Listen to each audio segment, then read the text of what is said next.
నమస్తే. మొన్నటి వరకు షర్మిల, విజయమ్మ ఒకటే అనుకున్నాం. కానీ ఇప్పుడు షర్మిలకి విజయమ్మ వ్యతిరేకంగా, అలాగే షర్మిలకు పోటీగా నిలబడబోతున్నారు అని చెప్పి ఒక టాక్ వినిపిస్తుంది.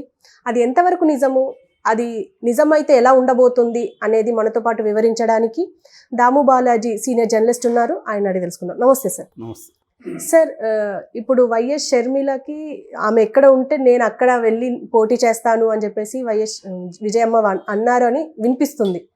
అది నిజమంటారా? దాని తర్వాత ఒకవేళ నిజమైతే పరిణామాలు ఎలా ఉండబోతున్నాయి? మామూలుగా సినిమా స్క్రిప్ట్లో ప్లాట్ థికెన్స్ అంటారు. అంటే సినిమా స్టార్ట్ అయ్యే కొద్దిగా ముందుకెళ్ళే కొద్దీ థిక్ అయిపోతుంది ప్లాట్. అలాగా ఏపీ రాజకీయాల్లో షర్మిల ఎంటర్ అయినాక డే 1 నుంచే ఈ అమ్మాయి అగ్రెసివ్గా వెళ్ళింది. అయితే ఇప్పుడు మోర్ కాంప్లెక్స్ అయిపోతుంది వీళ్ళ వ్యవహారం, అన్నా చెల్లెల వ్యవహారం.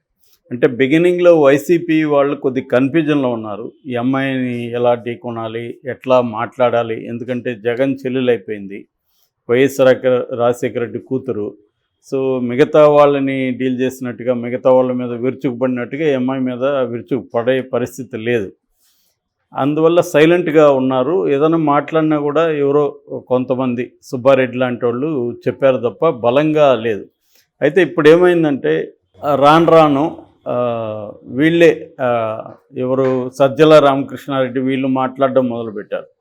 ఎప్పుడైతే వీళ్ళు మాట్లాడారో ఇంకా దాని తర్వాత ఆటోమేటిక్గా మిగతా వాళ్ళందరూ కూడా స్టార్ట్ అయ్యారు.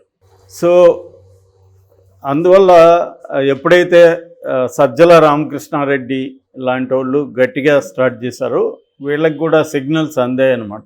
రోజా కానీ, కొడాల నాని కానీ, పేర్ని నాని కానీ వీళ్ళందరూ కూడా రంగంలోకి దిగారు. సో ఆ రంగంలోకి దిగి అటాక్ చేయడం మొదలుపెట్టారు. మనం కానీ సాక్షి టీవీని కానీ చూస్తే దాంట్లో షర్మిల విషం అనే టైటిల్తో కూడా డిబేట్ స్టార్ట్ అయింది. అంటే ఇక్కడ కొండా రాఘవరెడ్డి గతంలో వైఎస్ఆర్టీపీ పార్టీలో పనిచేసిన కొండా రాఘవరెడ్డిని రంగంలోకి దించారు. ఆయన ఇంకా డైరెక్ట్ అటాక్ చేస్తున్నాడు. మామూలుగా లేదు ఆయన అటాక్. షర్మిల ఒక విషనాగు అని ఆయన చెప్తున్నాడు. సో ఈ రకమైన అటాక్స్ అనేవి స్టార్ట్ అయినాయి. ఇంకోవైపు తెలంగాణలో ఈమెతో కూడా పనిచేసిన ఈ పార్టీలో పనిచేసిన ప్రముఖులందరినీ ఆర్గనైజ్ చేసినట్టు కనబడుతుంది. వాళ్ళందరూ కూడా ఇక్కడ తెలంగాణలో ప్రెస్ మీట్ పెట్టి షర్మిల గురించి మేము చాలామంది పనిచేసాము, ఆస్తులు అమ్ముకున్నాము, మమ్మల్ని దివాలా తీసింది, ఆమె ఒక నియంతలాగా మాతో ప్రవర్తించింది, అసలు ఒక మాట కూడా మాకు చెప్పకుండా పార్టీని తీసుకెళ్ళి కాంగ్రెస్కి అమ్మేసింది, కాబట్టి మేము ఇప్పుడు ఆంధ్రాలో టూర్ చేస్తున్నాం, టూర్ చేసి ఆమె బండారాలన్నీ బయటికి తెస్తాము అని వీళ్ళు స్టార్ట్ చేశారు. ఇదంతా చూసినప్పుడు షర్మిల ఏమాత్రం వెనక్కి తగ్గకపోగా డోస్ పెంచుతుంది, భయంకరంగా పెంచి వీళ్ళందరికీ కూడా సమాధానం ఇస్తుంది. నేను ఒక పైసా సహాయం కూడా జగన్ నుంచి ఆశించలేదు, ఏ రకమైన పదవి ఆశించలేదు, విజయమ్మని అడగండి, విజయమ్మని వచ్చి చెప్పమనండి అని మాట్లాడితే విజయమ్మ పేరు తీస్తుంది ఆమె. దాంతో జగన్ కూడా ఈ షర్మిల ఫ్యాక్టరీని తక్కువగా అంచనా వేయకూడదు అని రంగంలోకి దిగినట్టుగా మనకు అర్థమవుతుంది. ఆంధ్రప్రదేశ్ సండేలో కూడా కొత్త పలుకులో ఒక రకంగా జగన్ వెళ్ళి విజయమ్మ కాళ్ళు పట్టుకున్నాడు, చెల్లి దెబ్బకి దిమ్మ తిరిగి అమ్మ కనిపించింది అని రాశాడు అనమాట.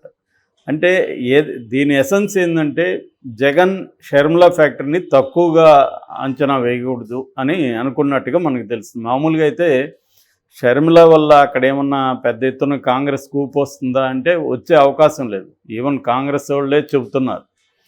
ఆ ఉండవల్లి కూడా నేను చెప్పాడు, ఇంక 2 నెలలు ఉంది, 2 నెలల్లో ఏమి అయిపోతుంది, కాకపోతే కొద్దిగా బెటర్గా ఉండొచ్చు అనేదే వాళ్ళు చెప్తున్నారు. లాస్ట్ టైము 1% కూడా లేదు, అది 100 కంటే తక్కువ వచ్చింది కాంగ్రెస్కి. ఈసారి మహా అంటే 2-3% వచ్చే అవకాశం ఉంది తప్ప ఎక్కడ కూడా డిపాజిట్లు వచ్చే అవకాశం కూడా లేదు. అది కూడా ఏంటంటే కాంగ్రెస్లోకి ఎవరైనా అసంతృప్తివాదులైన ఎమ్మెల్యేలుగా ఉన్నవాళ్ళు వాళ్ళు వచ్చి చేరితే వాళ్ళ పర్సనల్ దీనికి యాడ్ అయ్యే అవకాశాలు ఉంది తప్ప షర్మిల వల్ల మొత్తం గుంపగొత్తగా ఓట్లన్నీ ఆమెకు పడిపోయే పరిస్థితి అయితే లేదు.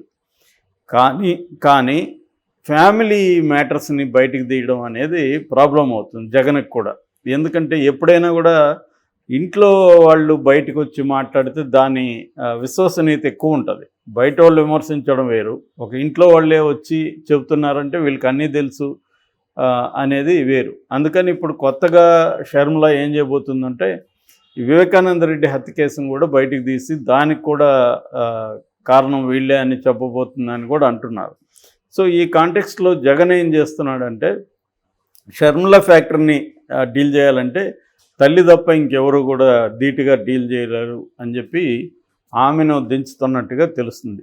షర్మిల రాజకీయాల్లో, ముఖ్యంగా ఆంధ్రప్రదేశ్ రాజకీయాల్లో వెళ్ళడం ఆమెకు కూడా ఇష్టం లేదు విజయమ్మకి అని కొండా రాఘవరెడ్డి చెప్తున్నాడు. కొండా రాఘవరెడ్డి ఏం చెప్పాడంటే, నేను విజయమ్మను కలిసినప్పుడు అడిగాను, ఏమమ్మా నీ కొడుకుకి ఎసురు పెడుతుంది నీ కూతురు వెళ్ళి, నువ్వు ఆపాలి కదా అని అడిగితే ఆమె రాజారెడ్డి మొండోడు, రాజారెడ్డి కొడుకు వైఎస్ఆర్ మొండోడు, జగన్ మొండోడు, ఈమె అంతకంటే మొండిది, వాళ్ళన్న ఒక కాజు కోసం మొండితనం ఉంటే ఈమె స్వార్థం కోసం ఉంటుంది, ఆమె నేను ఆపలేను అని చెప్పిందని కొండా రాఘవరెడ్డి చెప్తున్నాడు. సో ఈమె మొత్తంగా ఫోకస్ అంతా కూడా కేవలం జగన్ మీదే చేస్తుంది. చంద్రబాబు మాట అప్పుడప్పుడు ఎత్తుతుంది కానీ అసలు పవన్ కళ్యాణ్ మాట ఎత్తట్లేదు.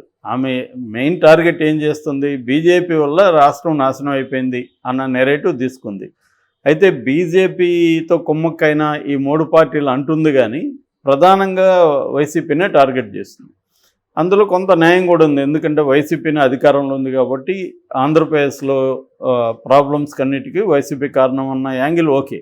కానీ అక్కడితో లేకుండా పర్సనల్ అటాక్ కూడా జగన్ మీద స్టార్ట్ చేసింది. జగన్ నిన్న అయితే జగన్ ఒక కేడీ కూడా అని చెప్పింది. సో ఇలా ఈ స్థాయిలో వెళ్ళే కొద్దీ ఈమెను డీల్ చేయడానికి విజయమ్మే కరెక్టు అని ఆమెకు కూడా కోపంగా ఉందని చెప్తున్నారు. కూతురు ఇలాగా, ఎందుకంటే వైఎస్ఆర్ ఫ్యామిలీలో వైఎస్ఆర్ చనిపోయిన తర్వాత అందరూ కలిసి నిర్ణయించింది ఏంటంటే జగనే వైఎస్ఆర్కి వారసుడుగా ఉంటాడు, ఆయన రంగంలో ఉంటాడు, మనం హెల్ప్ చేస్తాము అనేది వాళ్ళు నిర్ణయించుకున్నట్టు తెలుస్తుంది.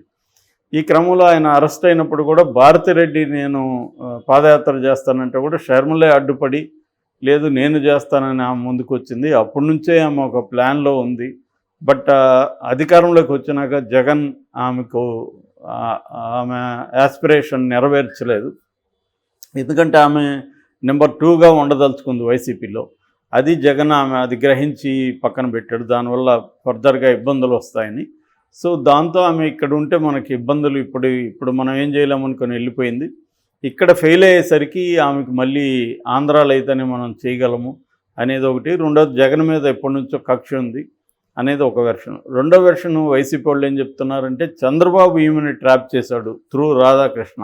ఎందుకంటే ఈమెకి మీడియా సపోర్ట్ కావాలని కాబట్టి రాధాకృష్ణతో కలిసిపోయింది. ఇక్కడ తెలంగాణలో రాధాకృష్ణ కూడా ఆమె మీడియా సపోర్ట్ ఇచ్చాడు ఫుల్గా. సో ఆ రకంగా రాధాకృష్ణ గుప్పెట్లో ఉంది కాబట్టి చంద్రబాబు మెల్లగా ట్రాప్ చేసి వీళ్ళకి ఒక 100 కోట్ల పైన ఇక్కడ ఖర్చు అయినాయి వాళ్ళకి. ఆ 100 కోట్లు చంద్రబాబు ఇచ్చి సో నేను చెప్పినట్టు చెయ్యి అని చెప్పి పంపించాడు అన్నది ఒక వెర్షన్. ఇక్కడ ఇవన్నీ కూడా ఏది నిజం అనేది ఎవరికి తెలియదు, ఆరోపణలు మాత్రమే. ఏదేమైనా మనకైతే క్లియర్గా కనిపిస్తుండేది ఏంటంటే ఆమె స్ట్రాంగ్గా జగన్ మీద అటాక్ మొదలుపెట్టింది. దానికి కౌంటర్గా వైసీపీ వాళ్ళు కూడా మొదలుపెట్టారు కానీ అది సరిపోదు అనేది వాళ్ళకి ఎందుకంటే ఫ్యామిలీ మెంబర్ బయటకు వచ్చి మాట్లాడుతున్నప్పుడు ఇంకొక ఫ్యామిలీ మెంబరే ఆమెను కౌంటర్ చేయగలిగితే అది ఎఫెక్టివ్గా ఉంటుంది. బయట ఎంత చేసినా కూడా సొంత చెల్లె అని అందరూ అంటారు అన్నమాట. అందుకని ఇప్పుడు తల్లి కానీ రంగంలోకి దిగి ఆమె కంటెస్ట్ చేసి, ఎందుకంటే ఆమె ఫస్ట్ ఎమ్మెల్యే వైసీపీ తరఫున ఎమ్మెల్యేగా గెలిచింది కూడా విజయమ్మే. సో ఆమె ఇప్పుడు రంగంలోకి దిగి షర్మిల ఎక్కడ కంటెస్ట్ చేస్తే అక్కడ కంటెస్ట్ చేస్తుందని ఒకటి. 2 ఆమె కూడా ప్రచారంలోకి వెళ్ళి షర్మిల ఏవైతే ఆరోపణ ఇస్తుందో అవన్నీ తిప్పకొడుతుంది. ప్రధానంగా షర్మిల ఏమంటుంది, అసలు జగన్ రాజశేఖర రెడ్డికి రాజకీయ వారసుడే కాదు, ఆయన రాజశేఖర రెడ్డి చేసిన స్కీములన్నింటినీ ఇతను నాశనం చేశాడు అనే ఒక నెరేటివ్ని తీసుకెళ్తుంది. అంటే రాజశేఖర రెడ్డి ఇమేజ్ను కంప్లీట్గా జగన్ నుంచి పక్కకు తీసి తన వైపు తిప్పుకునే కార్యక్రమం ఉంది. ఆ డ్యామేజ్ ఖచ్చితంగా జగన్కి ఇబ్బంది అవుతుంది. దాన్ని కరెక్ట్ చేయడానికి ఇప్పుడు షర్మిలమ్మ దిగబోతుందని చెబుతున్నారు. సో ఇది కానీ దిగితే షర్మిలకు కూడా ఇబ్బంది అవుతుంది. ఎందుకంటే అదొక బిట్టర్ ఇదవుతుంది. ఓవరాల్గా ఫ్యామిలీకే కొంత ఇబ్బంది అవుతుంది. ఈవెన్ రాజశేఖర రెడ్డికి కూడా అది ఆయన ఇమేజ్ కూడా ఇబ్బందిగా మనం చెప్పుకోవచ్చు.